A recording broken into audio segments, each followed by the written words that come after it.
Bonjour, voici quelques mots d'introduction aux images qui vont suivre. Le processus de revivre 37 ans après la chute, le coma et le décès et l'enterrement de mon papa.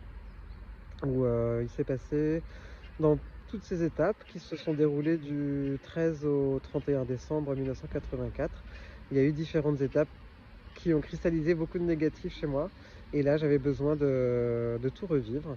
Du coup, je me suis resynchronisé et à l'aide d'argile, j'ai créé une figure de mon père auquel j'ai pu faire les gestes que je n'avais pas pu faire il y a 37 ans.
Alors, il y a bien cet enterrement, avec ces couples, ces gens agités, ce mouvement saccadé. Est-ce qu'on se partage le cercueil? Est-ce qu'on le transporte une grande intensité sur un grand chemin?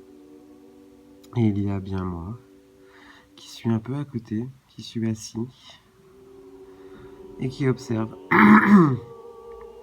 le fracas de l'enterrement, laisse des traces.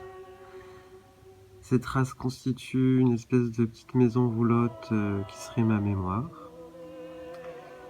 Et globalement, dans cette situation imparfaite, complexe, et ben en fait, il y a Blanco qui est là et qui est totalement serein.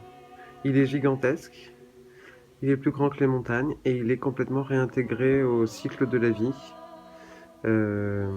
Cycle de la mort, de la vie, cycle de l'eau, cycle de l'air.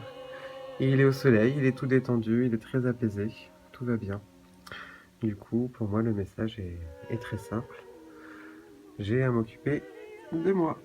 Et là, j'aime bien parce que quand on regarde en grand, on sait pas trop s'il regarde l'enterrement ou s'il regarde le Blanco géant. Voilà, sans doute d'autres choses seront interprétées. Là-haut, on a cette montagne qui est une femme allongée, qui est une montagne qui est liée avec le Popocatépetl du tout, qui est la mythologie. Enfin bon, voilà, le volcan sur lequel qui aurait embrassé ma mère, dont je serais le fils. Du coup, j'ai réussi à embrasser à peu près toute la situation, toute la mythologie. Et je suis très heureux, ce dessin est apparu pratiquement tout seul comme une évidence. C'est un très beau cadeau. Voilà, merci.